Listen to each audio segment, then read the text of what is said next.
Everybody knows that a band needs to rehearse to sound great, but not everybody knows how to rehearse. Here are 10 ways to improve your rehearsals. Hey, welcome to the Monique on the Mic podcast. I'm your host, Monique B. Thomas. This show is your go-to resource for professional and aspiring singers.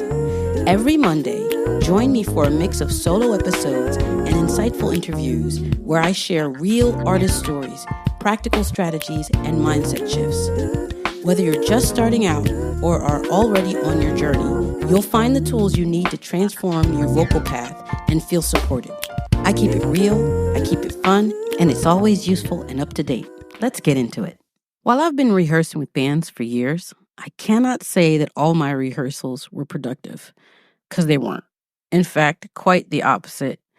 They usually ran way too long, had no particular structure or clear goals, and were frustrating for everybody. But I thought the mere act of rehearsing was going to give me great results, and I was wrong. Over the years, I've had the chance to work with a number of musicians around the world, many of which were experts at rehearsing, and their performances are proof. So here's a list of 10 ways, in no particular order, that you can instantly improve your rehearsals. Number 1, you got to know why you're rehearsing. What are your goals? Most of the times we're rehearsing for a concert or a particular performance, and it could be that the material's dusty because the group hasn't played together in a while, so you're just dusting off the tunes. That means everybody already knows the material and that the arrangements are in place. You're just going over it to make it nice and shiny again. Sometimes you rehearse because your band is just getting to know each other, and so you have regular rehearsals in order to find your band's sound, to mesh, to play together, get together, and to feel like you're actually one. Sometimes you're rehearsing, again, if the band is new, or you're developing new repertoire. So you're getting new songs together, and you're trying to make sure that the song list is right, the keys are right, the arrangements fit, and that the show itself is in place. When you're putting together a show, you've got to make sure that everything runs smoothly from A to Z. So that means start to finish. So you might even put in, let's say, music that happens while the lead person is talking, segues in between songs. But these are the kinds of things that you would work out in this kind of a rehearsal. Number 2, have a clear set list with proper keys. Now, you're going to want to show up to the rehearsal with your set list so you know exactly what you want to rehearse, and print that list for everybody and make sure that you put the keys on there, because sometimes from rehearsal to another, things get changed. And if you come in and they're like, oh, no, it's in B flat. No, we did it in C last time. That's wasted time for everybody and lots of frustration. So you want things to go smoothly. Make sure you check those keys beforehand, put them on the list, and then you're ready to go. Number 3, all players must know the music before rehearsal. A group rehearsal is not to learn the music, but rather to put it together. And there are some exceptions to this. But let me say this. I have been guilty of this and I think oftentimes singers are, because if we don't know how to play instruments, we haven't yet figured out the best way to learn tunes. And that's something that I can talk about in another podcast episode. But we don't come to the rehearsal expecting the band to rehearse us. We're actually supposed to already know the music. So we know where the bridge is. We know how many measures there are for the intro and the ending and all that kind of things, if they've been worked out before. But we know how to get through the song. We know the words. We know the notes. We know the harmonies if there are backing singers. We know our part, in other words. We know what role we're supposed to play. We're not expecting the band to function as a karaoke track. And this is a big deal, because then if all we're doing is going over the same mess ups, like, you keep messing up at the same spot, then you're actually not working on the sound of the band. You're holding everybody back. So you're going to want to make sure you know your music so that you can actually move things forward. Now, there are exceptions. Let's say there's a last minute replacement in the band and you've got a new member, like it's an emergency, and you may have to call an emergency rehearsal to work with them and help them learn the music quickly. That can happen. But most of the time, you want to make sure that you have your music learned ahead of time. That's the professional way to do it. And then you can have better rehearsals. Number 4, record your rehearsals and take notes. I can tell you that during the rehearsal in your brain, everything that you guys did and played, it seems fresh. And you'd think that you'd remember it all, but you don't. You don't even remember a fourth of it. And so you shouldn't feel like you have to remember it. Just record the rehearsal and even still take notes while you're doing the rehearsal, so you can write things down on your set list that you've given to everybody, and which allows everybody else to take notes as well. But also, once you've finished the rehearsal, take the recording and give everybody a copy. Send everybody a copy so that everybody on their own end can make their own notes. Now, as the leader of the band, it's even helpful if you can, you go through the recording, take notes, and send those notes, like rehearsal notes, to everybody. That shows that you know what you're doing and you're implied in this process and making sure that everybody has what they need to do their best job, so that the next rehearsal is already set up the right way, because everybody has their notes. They know what they did wrong last time, and they know what they need to fix for the next time. Number 5, this is super important. Have a good sound system and make sure it's working and ready to go. I can't tell you the number of times I've rehearsed and I actually knew my parts, and everybody knew their parts, but the sound was so bad, we couldn't hear each other, wind up blowing out my voice because I sang way too loud because I just couldn't hear myself. And I sang off key, trying to sing on key with other singers or other musicians when you can't hear yourself is a challenge. So you want to make sure that all of this stuff is working and it's a decent sound system. You don't want to just have a sound system and everybody sounds muffled like that. That's not how you're going to make your best music. And you can't fix the details in music if you can't hear each other. So make sure you have a great sound system and that it's working and ready to go. Number 6, take breaks. Be mindful of when the energy in the room is falling.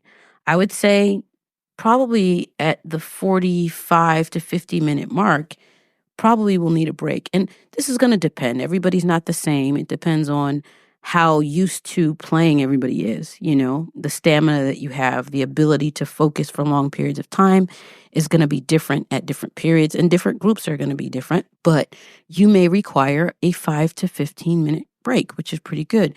It's a time to go to the bathroom, clear your head, maybe grab a snack or a drink or something, but so that you can come back fresh. Now, how do you know when you need a break? It's pretty simple. When everybody just starts making mistakes, like stupid mistakes you've never made before, and you can tell that maybe the music is dragging, people are just not paying attention, and there's nothing wrong with taking a break. In fact, taking a break is like a reset. So it allows you to just get oxygenated again and just get back on track. So don't hesitate to take breaks, and you'll see that the results will make a difference. Also, don't let your breaks turn into 30 minutes, because time is precious. If your rehearsals begin to become more of social sessions, then the band members might start to resent rehearsing because they're going to feel like, well, our rehearsals always last 5 hours. Nobody needs 5-hour rehearsals. Amateurs need 5-hour rehearsals. People who come to do this work, they don't have a lot of time. So you've got to keep the rehearsals minimum. Personally, I like 3 hours maximum. 2.5 to 3 hours, I think, is maximum because other people, people have other things to do. Number 7, have proper ventilation. This is often overlooked, but being able to breathe actually matters. When oxygen is lacking in the room, very quickly people are going to get tired. They're going to get dizzy. They're going to start making stupid mistakes because they just can't focus anymore. The scarcity of oxygen or poor quality is just really bad for concentration. So let's say after about 45 minutes to an hour, people start to sweat as well. You're going to want to air out that room because, it'll start to get funky and it's not the kind of funk you're looking for. So you'll probably need to air out that room. You might need a fan or you might open a window or a door every so often, but make sure that you guys are able to breathe and it's fresh, clean air. Number 8 would be natural light. Whenever possible, and it's not always possible, rehearse in a place that has natural light. This helps keep the mood light and keeps everybody's mind fresh. No one enjoys rehearsing in a dungeon. But when this is not possible, you want to have a little bit more time to take breaks so that people can refresh themselves again. It kind of goes with the air thing, but having some sort of light that's natural really will go a long way. Number 9, start and finish on time. Now, it's normal to chat a little bit when you guys first arrive, and that sets the ambiance. You're happy to see each other, blah, blah, blah. You get to catch up really quickly, but I would keep that to 5 to 10 minutes. More than that, it's kind of an abuse of everybody's time. So it's a good time to announce a start and a finish time for your rehearsal. Some people just say, okay, we'll meet at this time, but they don't say the end. I like to say, we're going to rehearse from 2 to 5. And that lets everybody know that they can then plan other things because they have lives outside of your band. So just know that if you're constantly starting your rehearsals late, you're most likely going to finish your rehearsals late, and people are not going to want to rehearse with you. It's going to become a drag. So start on time and finish on time. Now, if most of the equipment is already there, it should only take maybe about 5 minutes to set up, and then you're ready to go. But perhaps you need a few more minutes. So during that setup time, you guys can, do your chatting. But again, you're going to want to keep that to 5 to 10 minutes, and then you're all set. Now, number 10, it kind of goes with one of the other numbers where I said to have a set list. This is print out your set lists and your lyric sheets and give them to everybody at the rehearsal. So you want to make sure if you've got 10 people in the band and you've got 5 songs, that's 50 sheets of paper, make sure they're all sorted out and ready to go before the rehearsal, because that's just a waste of time. This is in an effort to respect everybody's time. Now, I'm going to just give you some bonus information because there are other things that you can do in rehearsal settings or when people get together.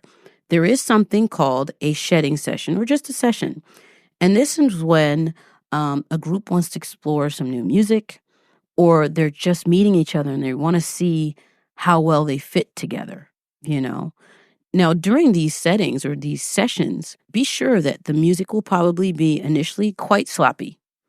And that's normal. The goal is just to find a new repertoire or new arrangements or just seeing if the band is a good fit.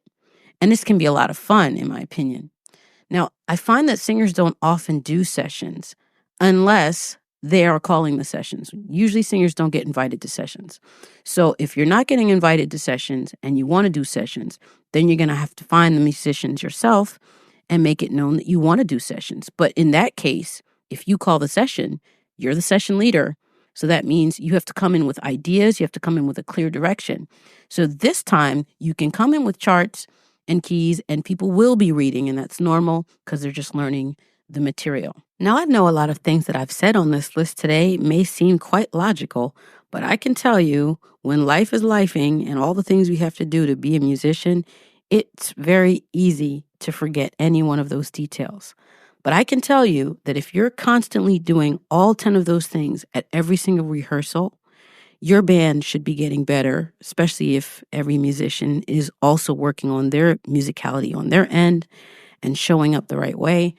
Your band is just going to get better and better, and you're going to see major results, and people are going to enjoy working with you and rehearsing with you. So the next time you say, can we rehearse on whatever date? People are going to say, sure, why not? Rather than, I think I need to go to the post office that day.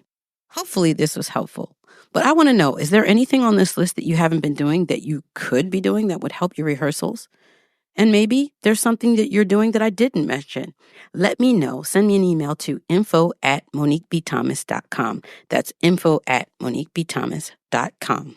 If you've enjoyed this episode, please don't forget to subscribe and leave a review wherever you listen to podcasts. If you're really liking what I'm throwing down, you'll love my Mike Masters newsletter. For more information on how to work with me and to sign up for the newsletter, visit www.moniquebthomas.com or check the show notes. Musically, Monique.